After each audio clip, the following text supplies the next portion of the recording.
Your questions will come directly to us, and I can read it live during today's event. And please stay with us throughout the entire hour. We will continually answer questions, provide resources and tools and tips. In addition, we invite you at the very end to stay on and take a very brief survey. We find that your feedback is so important for us planning and upgrading and updating future events. So we would very much appreciate it. It only takes a couple of minutes. Joining our program today is a very important step towards taking care of your health. And because of the link between diabetes and heart health, the American Diabetes Association, in collaboration with the American Heart Association, has launched No Diabetes by Heart.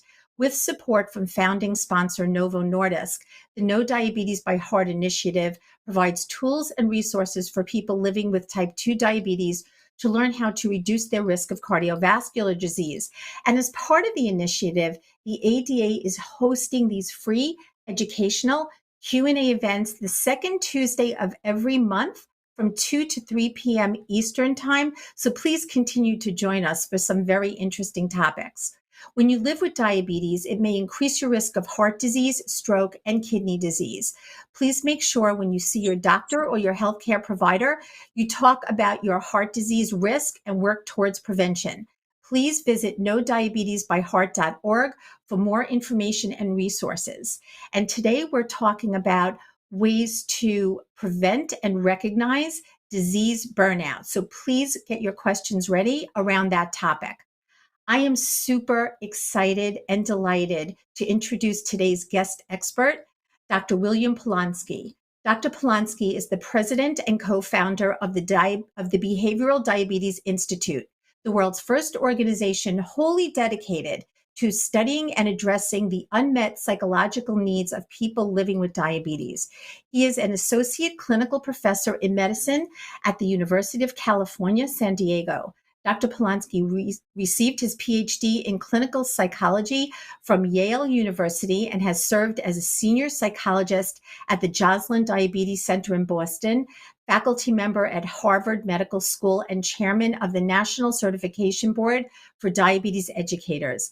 A licensed clinical psychologist, certified diabetes care and education specialist, and highly cited research scientist with more than 150 peer-reviewed publications in the field of behavioral diabetes, he received the American Diabetes Association's 2020 Outstanding Educator in Diabetes Award and the American Diabetes Association's 2014 Richard R. Rubin Award for Distinguished Contributions in Behavioral Medicine and Psychology.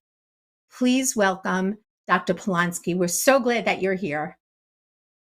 I'm glad to be here with you. Nice to see you. Nice to see you too.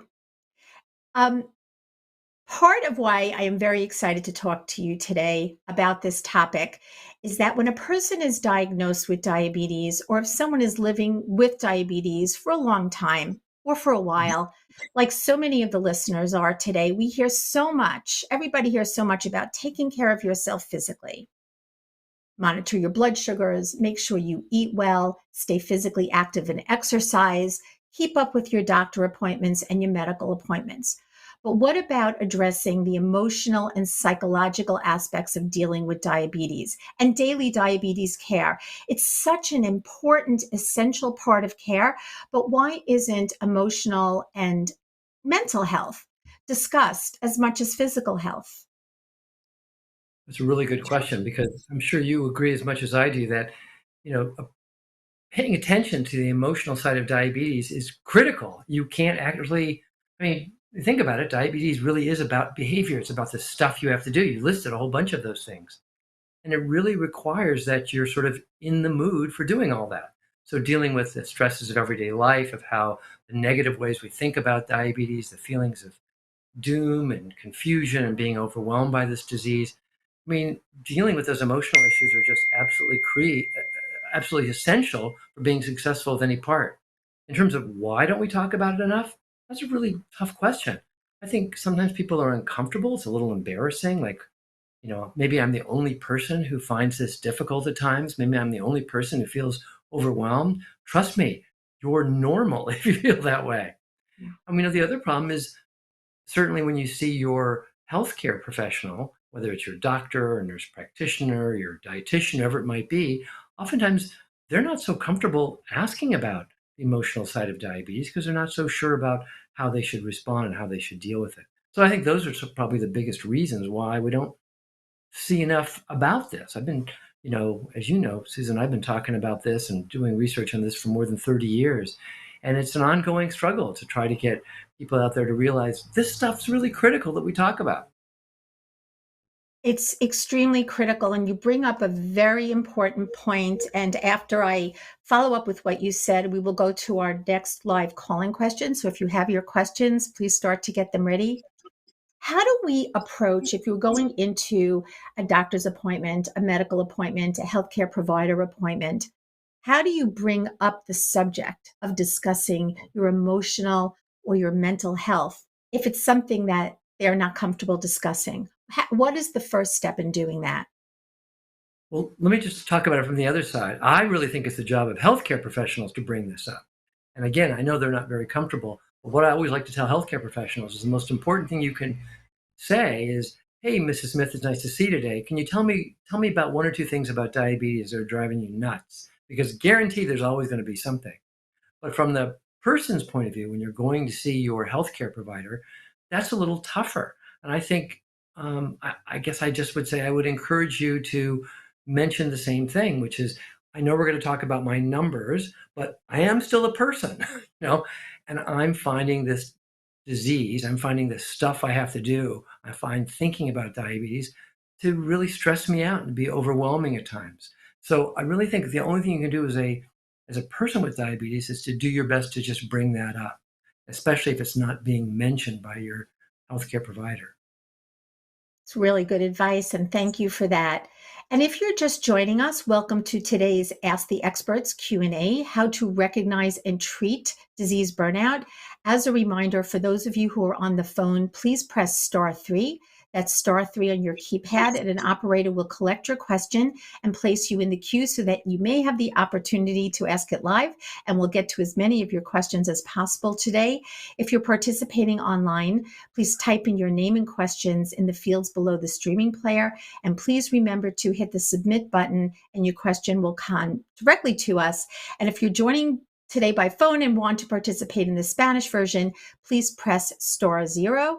That's *0 so that you can join us. So let's go to our first question, which is coming in from Ellen in New Jersey.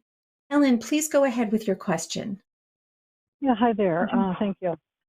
So I was looking for some, I guess, pointers on how I can get back on track when I like intellectually care about doing what I need to do for the disease, but then emotionally I could care less. And obviously you can kind of guess what the blood sugars do on both of those sides. But yeah, I just the motivation, everything is just at times it's gone. Yeah. I'm really glad you brought that up. Again, I think that's probably the most, I'm sure almost everybody else listening to this is thinking, oh my God, I'm there or I've been there. And this feeling that you've lost your oomph for you to actually deal with this disease is so extremely common. So again, thanks for mentioning this. I think there's a whole bunch of things you can do. Let me mention some of the biggies. Number one is, if in any way possible, you don't want to do diabetes alone. I think diabetes is really hard to deal with when you feel like it's just me and nobody else. The day you learned you had diabetes, the universe said to you, "Hey, guess what? I have a new job for you to do. There's no pay, there's no vacations. You get to do it forever." I mean, who wouldn't feel overwhelmed or burned out about that at times? So it's, number one, totally understandable. It's really helpful when you got somebody in your life, and that could be a partner, a friend, a support group, even a healthcare provider who you feel like is rooting for you. The reason that's so important is that one of the things I'm sure you know so well about diabetes is it's really easy to ignore, right? You may have high blood sugars, but if you can't feel it, then maybe I'll just worry about it later, right? So thinking about who in your life is rooting for you, maybe that means joining a support group, whether in person or online. The other thing that we know that's incredibly useful, and it's easy for me to say this, but can be hard for people, is we're just finishing up a whole bunch of studies that show when we can help people to have a continuous glucose monitor, even for a short period of time, that really brings diabetes alive. It's like, oh, wow, not only am I seeing high numbers, which can just be discouraging, but you can begin to see almost automatically how your actions can make a difference. And that leads to the next thing I want to mention, which is that one of the ways diabetes gets overwhelming is sort of like, well, I have to change everything. And the most important step, again, it's helpful when you have someone who can help you with this, is to think about doing this one tiny step at a time. If I was going to make one small change towards living a healthier life with diabetes, what might that small change could be? And actually, just wearing a CGM for a couple of weeks can really help you. It might be something like, oh, wow, I need to make one small change in how I have breakfast. Or it might be, I have to do a better job of making sure I don't forget to take my medications. Anyway, I better stop talking because I can get really into this, and then I want to just talk with you about exactly what you're doing, what's working and not working, and we could figure it out together. But I hope those steps are at least something to think about and might point you in the right direction. Thank you. Thank you so much for your question, Ellen. We appreciate you. Thank you. And thank you so much for Dr. Polanski for talking about the importance of small steps and small steps leading to bigger changes. That's all so important when everybody feels so overwhelmed, everyone coming on to them at once, and all these issues coming on at once. Doing one small thing to make one small change is everything. So thank you for mentioning that, because we're getting a lot of questions with a similar type of vibe from the one that Ellen just asked. I get that. Thank you. Absolutely. We have another excellent question coming in from Dorothy, who's calling from Maryland. Dorothy, please go ahead with your question. Oh, hi. My question is about whether there are online resources or other resources for family and friends, because one thing that exhausts me is that I'm newly diagnosed and I have people telling me, oh, you just need to lose weight. This is a weight loss journey. And I tell them, no, this is a blood sugar journey, and weight loss is a piece of that, but it becomes like a diet culture interaction. And then on the other side, I have family members who are like, oh, I made cookies, have some more, have some more. And I get tired of just constantly having to explain to people why I am or am not doing this or that. Yeah, I'm really glad you brought this up. So first of all, we always want to encourage, in fact, Susan might be able to say this better than I can. We know that there are really nice resources on the ADA's website for partners and loved ones to learn more about diabetes. I can tell you from our own institute's perspective, we find the most useful thing is something that we developed a number of years ago. You can find this on our website and it's free. It's what we call our diabetes etiquette card. And so it's a diabetes etiquette card for people who don't have diabetes. And the reason how we use that is when someone says something annoying to you or stupid, you can just very politely say, oh, you must not know the right rules about how to behave. You may be uninformed as well, but not even know how to behave. And so, the first, and it's just this nice little accordion card. It's freely available on our website, which is behavioraldiabetes.org. Just make sure you hit the preview or PDF button, and you can see a copy of that. You can order them too. We have to charge a little for that, but you can just download them for free. And again, there's just these 10 rules of etiquette. Just to highlight, because rule number 1 is so obvious to everybody, which is don't offer unsolicited advice about my diabetes or any other aspect of my health. It's the unsolicited advice issue that's really so key. People who don't have diabetes often think they know exactly everything they need to know about diabetes. And as you know so well, they're often profoundly uninformed. So the easiest thing is I encourage you to, and anyone listening, to just go get a copy of our diabetes etiquette card. They're designed to be a little funny because they're designed to open a conversation between you and other people so that it makes it easier for people to learn a little bit, like, oh, maybe I should keep my mouth shut at times, or maybe I do need to learn a little more about diabetes before I chime in. So I hope that's helpful. Absolutely. Thank you. Thank you so Sure. much for your question, Dorothy. We appreciate it. It's using that moment when it works for you to use those etiquette cards, which are the best and they're a standard and there's no improving upon them. So I do encourage people to get them. And if you want to continue this as an educational moment, please do. You can educate. We know that there are so many discussions out there online, especially with people who are calling themselves experts or trying to impose their views on you, that can also be overwhelming. And continuing what Dr. Polanski said, if you go to the ADA's website and diabetes.org and look at all the resources on that, you can really stay informed. And there are also another number of peer support communities on that site and many others that you can also view to get some peer support as well, which is so very, very important. So let's go to our next question, which is from Pam in Philly. People are coming up with some fabulous questions. Pam, please go ahead with your question. Thank you so much, and thank you to both of you for being here this afternoon. Here's my question, and I am feeling incredibly overwhelmed, but frankly, I don't know why. I'm doing the best I can, I'm following the instructions, but I feel like it's invaded every area of my life, and I don't know what to do. Wow. Good. I'm so glad you asked about this. Again, I want to repeat a little bit of what I said before. Of course you would feel overwhelmed. Of course, everyone who's listening has to go through times when they're feeling overwhelmed by diabetes. If in fact what diabetes is, if you're really trying to take good care of yourself, if it's another job on top of everything else you're doing, all your other life responsibilities, if it takes Nothing else effort, stopped, right? Nothing else stopped. Yes. yeah, nothing else stops. You have this job, and again, there's no pay, there's no vacations, do it forever. And of course, you're going to go through times when you feel overwhelmed. So let me tell you one of my little secrets. Like any job, you need time off.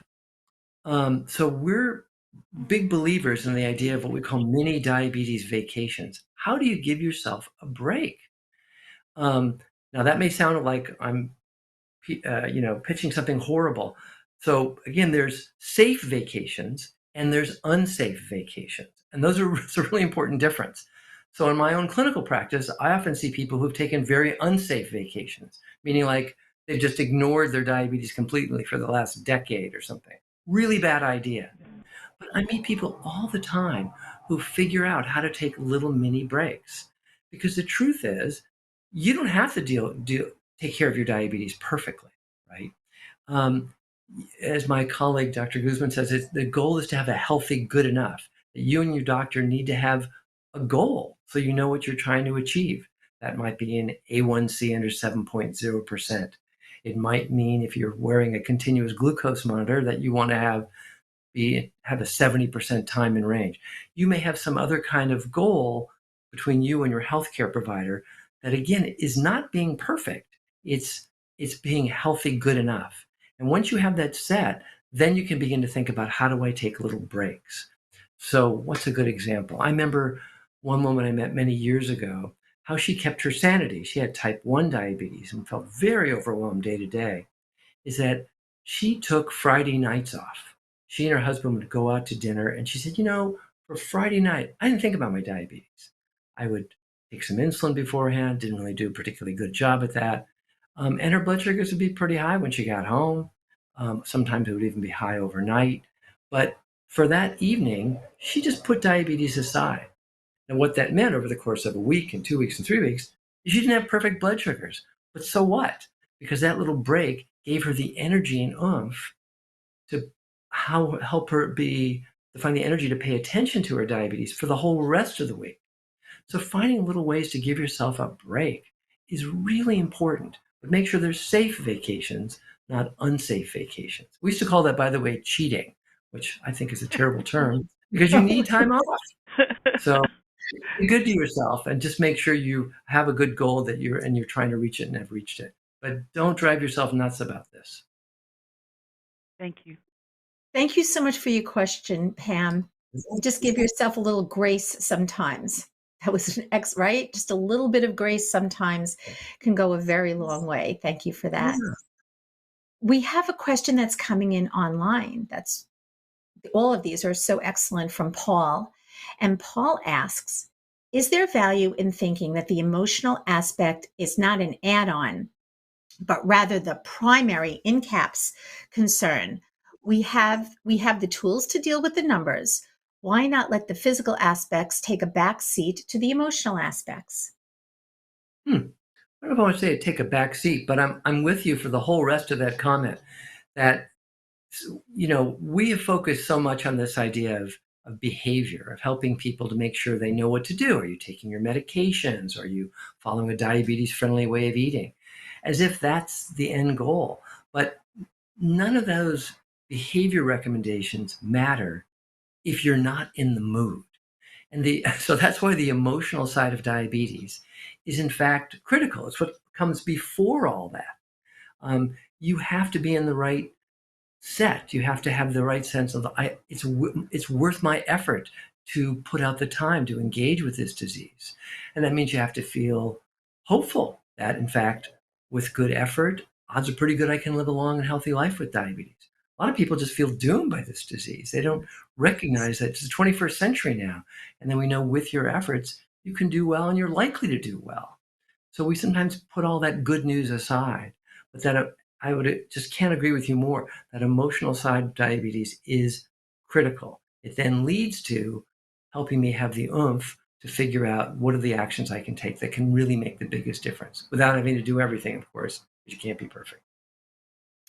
It's So so thank you for difficult. questions. I agree with you. Absolutely. Great question, Paul. It's so difficult when a person is first diagnosed and they're doing the right thing and immediately gets to their healthcare professional's office when that is available or remotely or whatever may need to be done. And there's kind of this checklist, right, that goes through. You may need these medications and these tests, and here's what we're suggesting with nutrition and physical activity at a CGM or a continuous glucose monitor or whatever is going on. That Paul is absolutely right. The emotional, the mental aspects of this, which makes everything so overwhelming, is far, far on the back burner when maybe taking a deep breath and calming down before taking some of these things on would be the right way to proceed. Susan, if you don't mind, let me add something to that. That I think one of the other big mistakes we see that's happened, and it isn't just people with diabetes who make this mistake, it's often healthcare professionals, is when we look at all these actions we want people to take, we pretend they're all equally important, and they're not, right? Yeah, we should all be exercise regularly. Yeah, we should all be following a diabetes-friendly way of eating. Yeah, I should see my doctor on a regular basis. But in fact, for every single person, we could sit down with them right now, you and I could, and put together what we like to call at our institute the bang for your buck list. Like, what are the simplest things you can do that are likely to give you the biggest impact on your long-term health? So it's very funny. Sometimes when I do this in groups in person, I'll say, here's number one for almost everybody: stop smoking. And actually, most people get upset with me. They go like, oh, well, that's stupid because I don't smoke. I go, what are you talking about? That's great. Let's check that one off the list. Here's number Awesome. two for lots of people. Awesome. Like, yeah, are you on the right medications and are you taking them? And in fact, if you are avoiding taking the medications that have been prescribed, unfortunately, many of those other behavior changes you are aiming to make may not work. So by making sure you and your healthcare provider can sit together and say, let's put together our own bang for your buck list, so I know the easiest things I could do that can make a difference, can really be relieving for so many folks as well. I'm sure that makes sense to you as well. That makes total sense. And that's such a simple and brilliant way to proceed. And we're getting a lot of comments that everybody feels the same. I have an easy question for you coming in from Donna online, which says, could you please tell us where to find those cards again? Oh, I love easy questions. So I wouldn't mind plugging my institute about something else, but if you want to find the diabetes etiquette card, just go to our website, which is www.diabetesetiquette.org. www.behavioraldiabetes.org. So that's behavioraldiabetes.org. It'll come right up. And I think there's a tab that says maybe product or resources. And you might have to look around a little bit, but you'll find the diabetes etiquette card, and easy to download copies. Go for it. Yes, and if you download them and they're downloaded for free, you can have a few copies and also leave them at your provider's office. Everyone can learn from these cards, right? We want to share them around. We want to really share them around.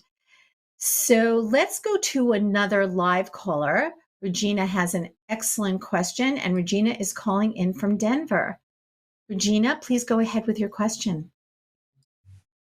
Hi, I just had a question about. I've been diagnosed with type 2 about 2 years, and it's really hard to find a not internet support group. And do you have any suggestions? Yes, start one. I know that sounds stupid, but No, I was thinking about it. yeah, I mean, there oftentimes are hospital-based support groups.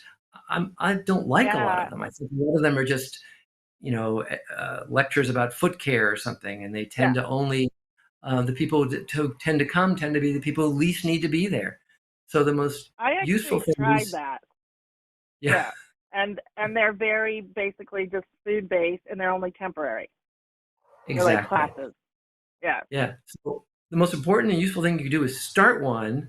And remember, that's not just to be good for you. You're doing an enormous favor to all those other people you're going to find. And you're going to find a lot of them are going to go, oh, yes, that would be fantastic. I would love that. I'll tell you a couple other things I've learned about that, by the way. This is a little sneaky, but if I were you, and I hope I'm not going to offend some of the people on this call, but I would make it only for women. Women do, that men and women think differently. And for women, it's just easier to talk about the emotional side of diabetes in a way that's going to make sense to you. It doesn't mean it's not an issue for men, but us guys, we just think about this stuff differently. And so when I look at support groups that have just arisen in communities around this country, and I've had a chance to work with many of them, the ones that work the best and for the longest tend to be mostly just women. Also, there's organizations you might want to approach. Like there's an organization called Diabetes Sisters, diabetessisters.org, and they may also be able to help you in terms of locating groups in your area or supporting you in having to start one in your own area. But go for it. Again, you'd be doing a big favor for everybody. Great. Thank you for the suggestions. Of course. Thank you, Regina. Same suggestion. There are a number of different support groups, but I love what you said about Diabetes Sisters. And for those of you who are not familiar with it, it is a support group, and they do have certain groups within Diabetes Sisters who are also for people who are not women, but it is primarily for women. And what was fantastic is during especially the pandemic, when people couldn't meet in person, there was a lot of support, of course, online, and those are still continuing. But people did need that in-person support. And if you are someone who is listening today who would like to start a support group in your area, I am sure that they would help support you in your support group. And not only with you starting one, but get the word out.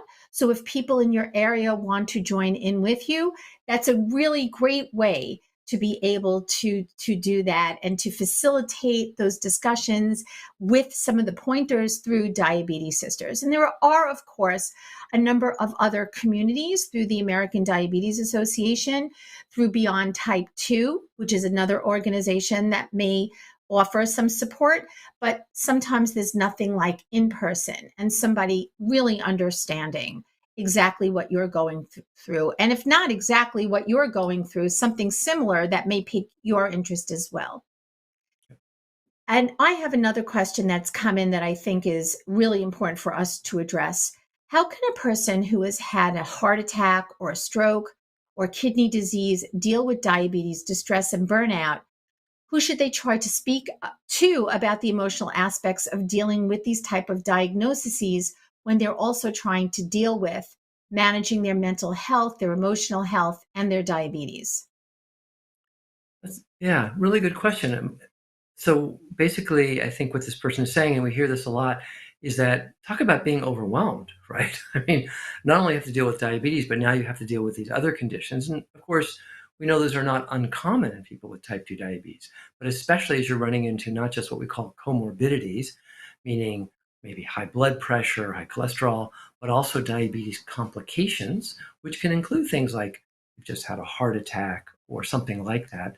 That can make everything tougher. And it can make things tougher because maybe you might start feeling a little more mortal, like, oh my goodness, this disease really is going to get me. Now that this one thing has happened, what's going to happen next? So, and it can start to feel even more overwhelming and scarier.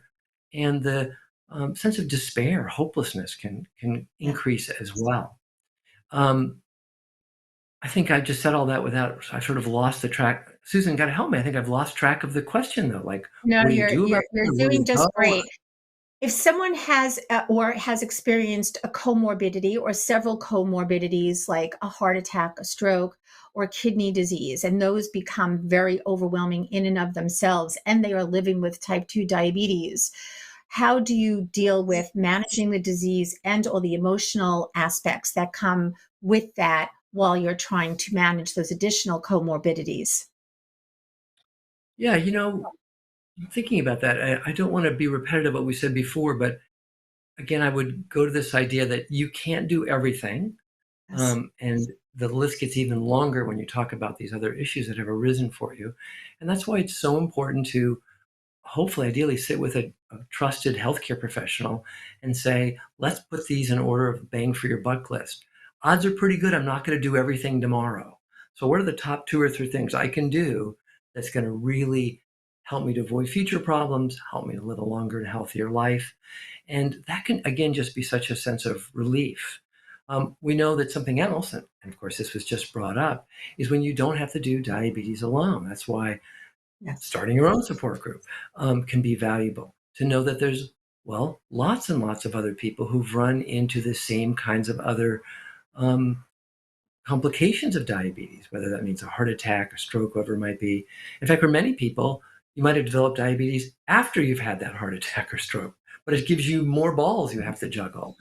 And again, this idea of being able to meet with other folks who are going through the same things so that you can brainstorm together. We find some of the best ideas about how to cope. We really learn from each other. I mean, I've been From doing each this other for a like we are long. today. During today's Yeah, call with all the different questions coming in. This is wonderful, a wonderful yeah, discussion. yeah. I learn something from the patients I see every single day. They teach Mhm. me, and that's why. Oh, let me tell you a quick story. Every time we do group programs here at our institute, one of the funny things that happens, usually at the end of the program, because we have them time limited, usually at the end of the program, I will say, to the 10, 12 people sitting in this room with me, what have you found useful about being part of this group? Now, when I ask that question, I'm usually fishing for compliments, right? I want someone to say, oh, you're so awesome. And it never happens. Usually, what happens is Joe over here on the side will say, what's great about being in your program? I got to meet Sam, who really understands where I'm coming from. And Mary would say, it's been great. It's been great to meet Sally because she really understands what I'm going through. Mhm. And it took me years to realize, oh, so my job when I'm running groups is to be the host of the party. And if I can just help people meet each other and learn from each other and realize they don't have to be alone and share wisdom, their wisdom with each other, that's the most powerful thing we can do. That is a great, everybody can relate to that. That is a great anecdote. Thank you so much for sharing that. That was awesome. We have, remember that our topic for today is how to recognize and treat disease burnout. And we're getting so many great questions on on this topic. We have another live question that's coming in from Kay in Pittsburgh. Kay, please go ahead with your question live. I'm wondering about resources for support for people who have had diabetes long term, 50, 60 years. Um, Yeah. I am not finding much locally, so just wondering if there are any suggestions. I know there are a few Facebook groups, but any ideas would be appreciated. Thank you. Thank you Yeah. so much, Kay. I'm really glad you asked that question. By the way, if you ever come to our website, behavioraldiabetes.org, we're actually doing a lot of videos on our YouTube site now. And one of the most recent ones we did, which was this funny, well, not funny, this publication, scientific publication that came out just a few months ago, where we talked about what people are talking about as this problem, which is that, oh my God, we have more and more people, especially with type 1 diabetes, living longer and longer lives. And they're living not only longer lives, they're healthier too. And of course, this is not a problem. This is awesome. I mean, the problem is those people with type 1 diabetes, they're not dying anymore. It's fantastically good news. And yet it has brought up this issue that our caller just mentioned that I'm hearing now from all over the country, which is like, oh my goodness, I've been living with this disease for 50, 60 years. Now what do I do? And other issues come up, like what happens to me when I go in the hospital? What happens to me in terms of when I'm not really able to take care of myself as well as I'd like? And I hope you can help us with this, Susan, because even though we're all talking about this and we see that more support is needed for this growing and growing large population of folks, I don't really know what's out there. Susan, do you? No, and it's an ongoing issue, because no, it's not for people who have had this for many, many years and have been through so many different iterations of so many different things and so many different trends and seeing so many different technologies and waiting another few years for the cure and looking at all these different medications coming out. I don't think that it's changed that much if you're living so much longer with diabetes, and people are, as Dr. Polanski was just saying, thank goodness, living so much longer. Yeah. It's keeping to navigate what works best for you. And by the way, if your healthcare team and your healthcare professional and your dietitian and your mental health professional is not working for you, get another one.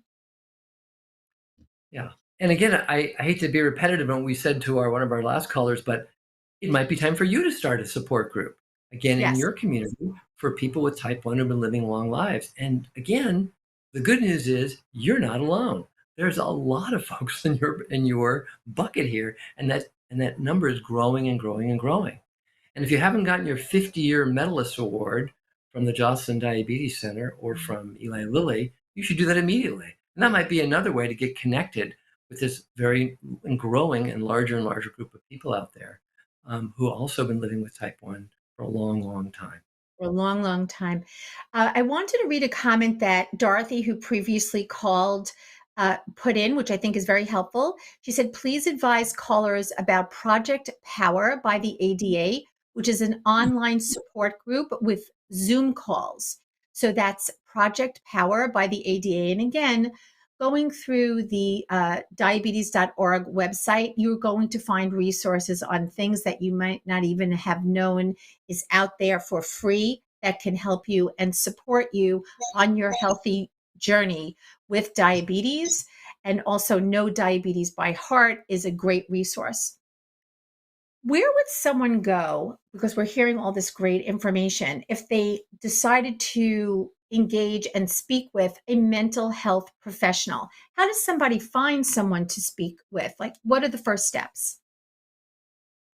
Well, of course, the first step is ideally if you want to find a mental health professional who knows something about diabetes. Again, what we hear all the time is how frustrated people are when they see, I don't overstate this, when they see a social worker, a psychologist, psychiatrist, and their biggest concern is what we call diabetes burnout or diabetes distress.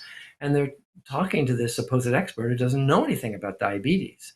So what's been nice is that the ADA has put together a mental health registry of, again, mental health professionals in the United States who've had some at least modicum of training in diabetes. So they meet that threshold. Mm-hmm. And you can find that on the ADA website, or you can go to my favorite website, Google, and just put in diabetes mental health registry, and it comes right up. And then you just put in your zip code, and it'll give you a list of who is in your area who fits those criteria. Again, mental health professionals who know about diabetes. So that'd be the place I'd start. And also in starting in that way, of course, insurance and payment is an issue for everyone. So making sure that you kind of cross connect those things and use the resources that you have. If you're working with a healthcare team, they can help you navigate some of those things as well. So make sure that you look into everything so that somebody might recommend, please see, won't be anybody as fabulous as our guest expert today, but please see Dr. Smith. And then Dr. Smith does not accept your insurance or is not taking on new patients. So make sure that you speak to your healthcare team and see if all those dots can be connected for you so it doesn't become an additional stress. I completely agree, support, I'm putting a star next to, that the person knows something about diabetes and is comfortable with discussing that topic and knowledgeable on that topic, because that can be a burden on you as a person living with diabetes to just go through the whole part of that they may not understand. So that is an exceptionally important exceptionally important suggestion. Let me go to another call that's coming in from Sharon in Kansas. Hi. Hi, Sharon. This is a very appropriate topic for me because been suffering through some burnout lately. I am really put off by the pharmaceutical commercials we see on TV where everybody is laughing and singing and dancing about their diabetes medicine, because it's just not like that for me. And it really, those commercials really irritate me because this is some serious thing. And I'm just wondering if anybody else has any feedback on all of those. Am I the only one who's put out by it? No, you are not. Yeah. The other complaint often people make is that when we used to see old advertisements for blood glucose meters or continuous glucose monitors, the numbers on the meters always were perfect numbers. That Right. you wouldn't see like a meter that said, oh, yeah, and I got another 300 milligrams per deciliter. So we hear that all the time. I don't know what to tell you about it. It can be annoying. You're right. It's marketing, right? I mean, it's this idea that that's how we're going to get people to use our drug because everything is just going to be happy.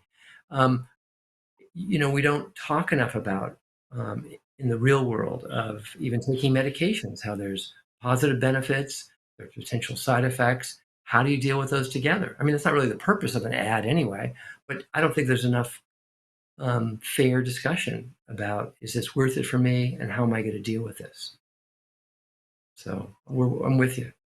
Thank you for that comment, Sharon. Thank and you. Just know that you're not alone and we appreciate it. And while I think a lot of these things happen to raise awareness that certain things are out there, I've heard the same comment as Sharon just said, and it also pushes people to feel that they always need to have a smile on and always need to be happy, and then further represses how they might be feeling.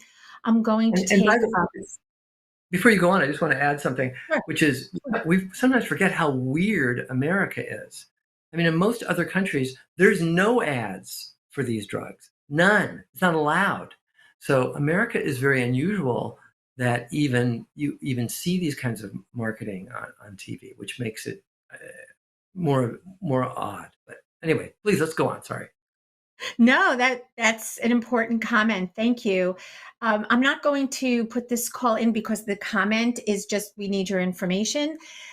They want to know again your website's name, if you would please share it, and maybe the web address so that people can go to it and include it on their educational materials. Many people are so impressed with what you're sharing and didn't even know that this information was available and would like to share it in their communities. Sure. So our website, well, the name of our organization is the Behavioral Diabetes Institute. So you can always just go to Google, but the website address is again www.behavioraldiabetes.org. Behavioral, hope you can spell it, diabetes.org.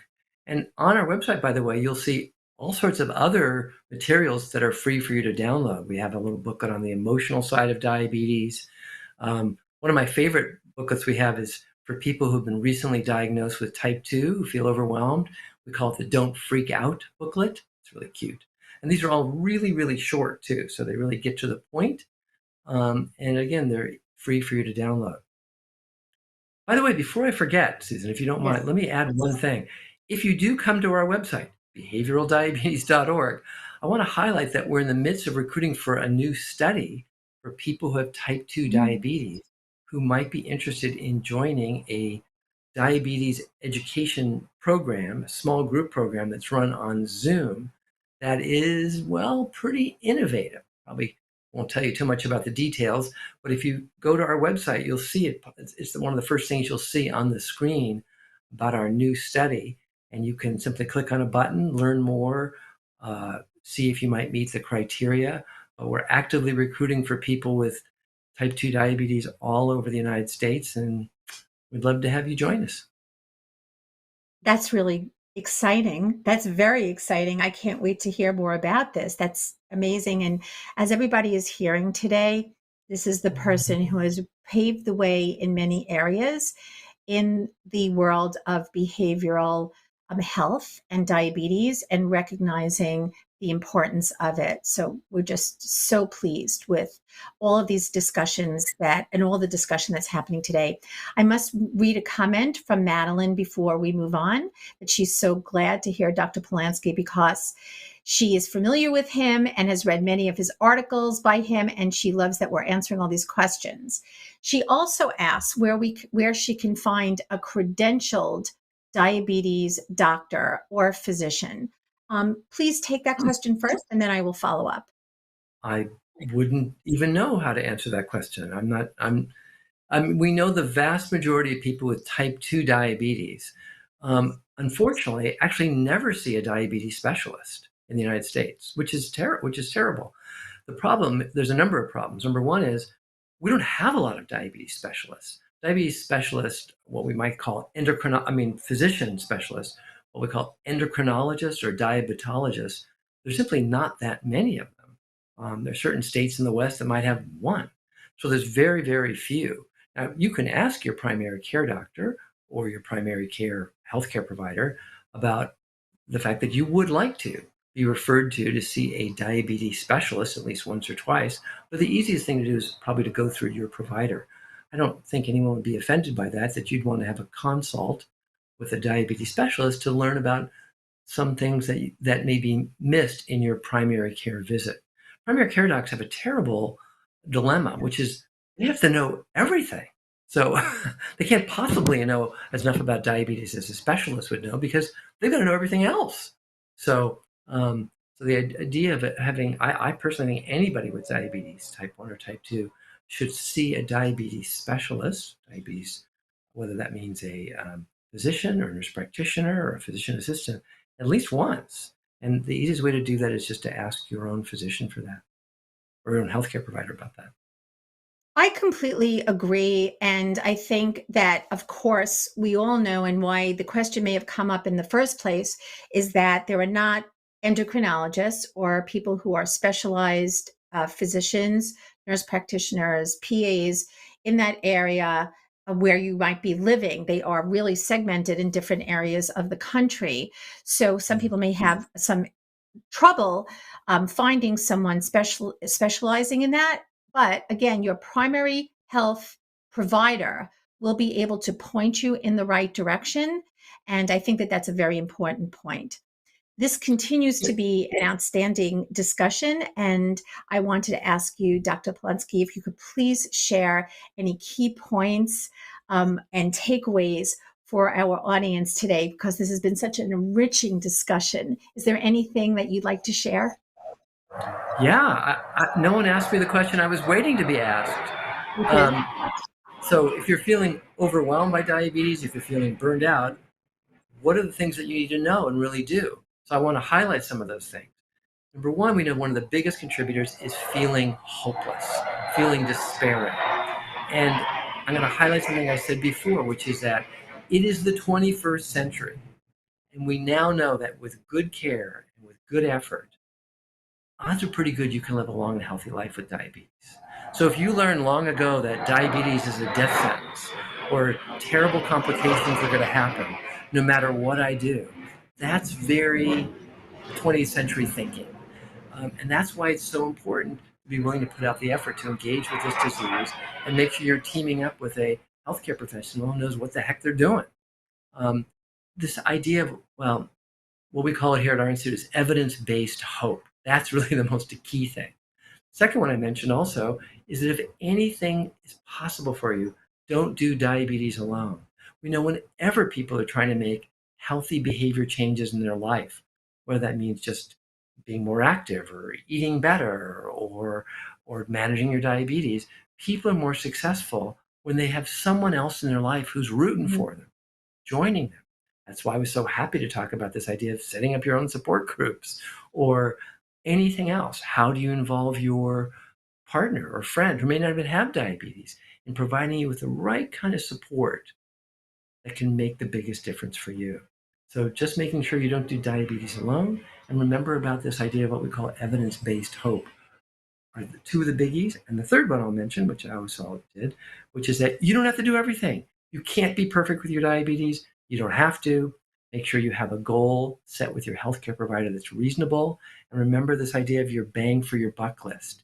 You can't do everything. So you should know, what are the easiest things I can do that are going to make the biggest difference to help me to get to a safe place with my blood sugars and my blood pressure and my cholesterol.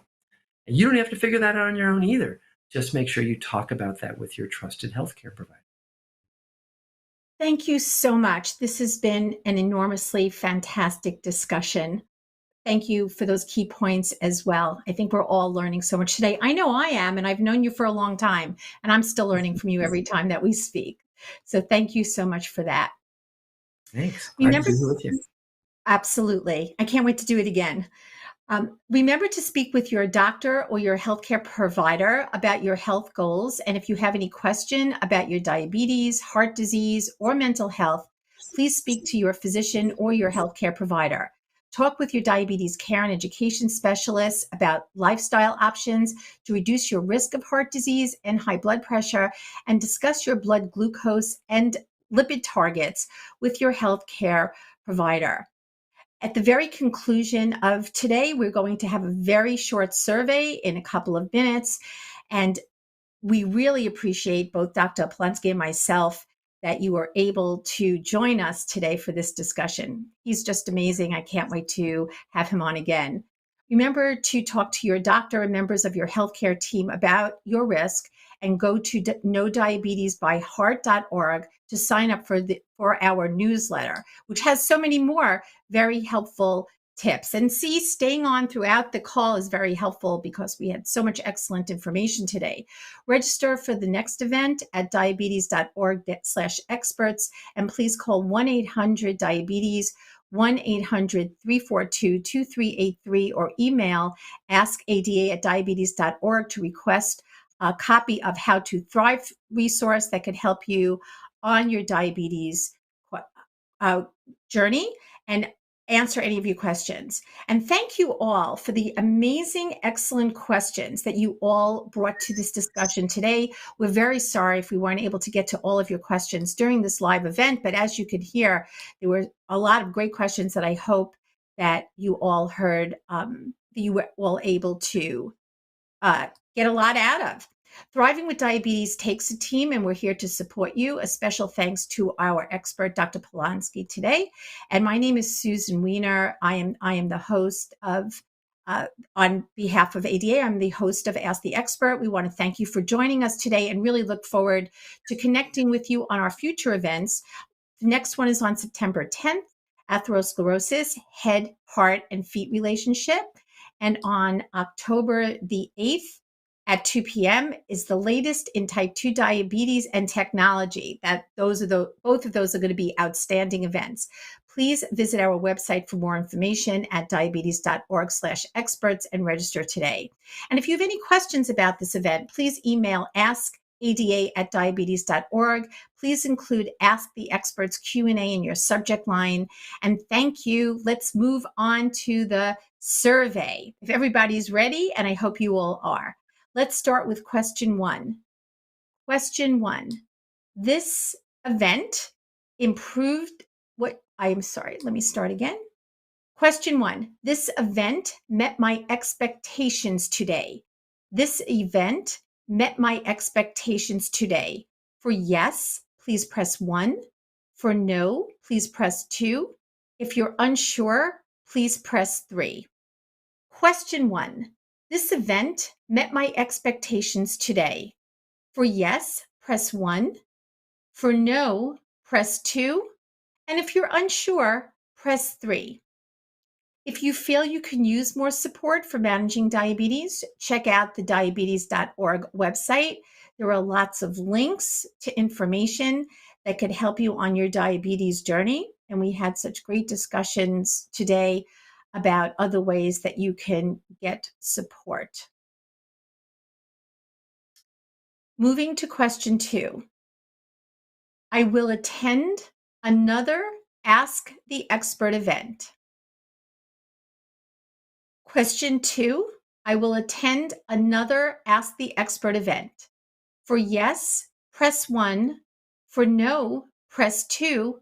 And if you're unsure, please press 3. I will attend another Ask the Expert event.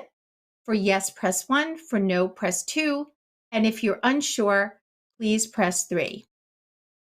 You can find information about diabetes and weight management on the ADA website at diabetes.org/health-wellness/weight management. You can put in any keywords you want on the website to also get a lot of additional information. Moving on to question 3, there are only a few more questions, and I really appreciate you staying on and taking the survey. This event improved my knowledge of how to recognize and treat disease burnout. For yes, press 1. For no, press 2. And if you're unsure, please press 3. This event improved my knowledge of how to recognize and treat disease burnout. For yes, press 1. For no, please press 2. And if you're unsure, please press 3.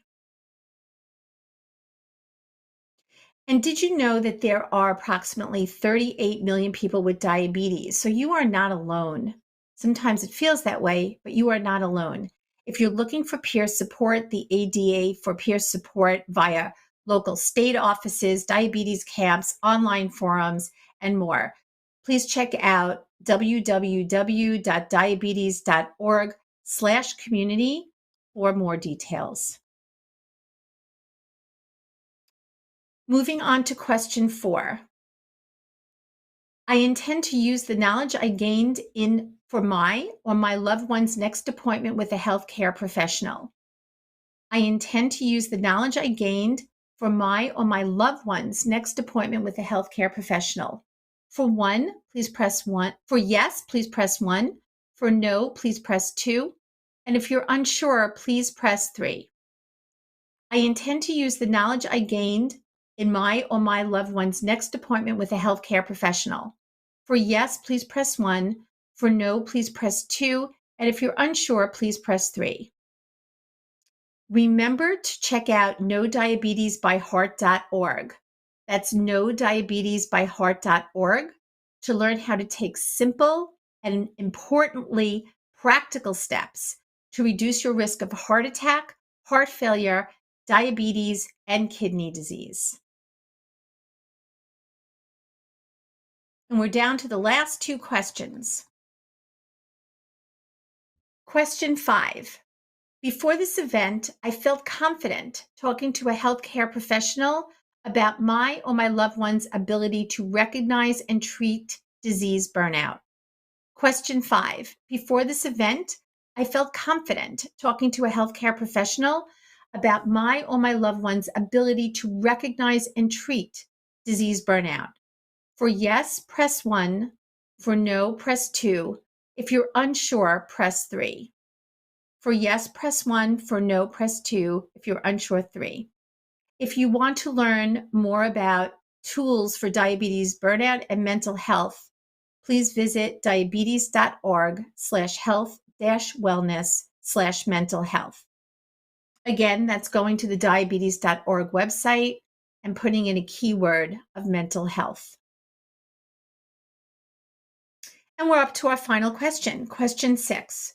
After this event, I feel confident talking to a healthcare professional about my or my loved one's ability to recognize and treat disease burnout.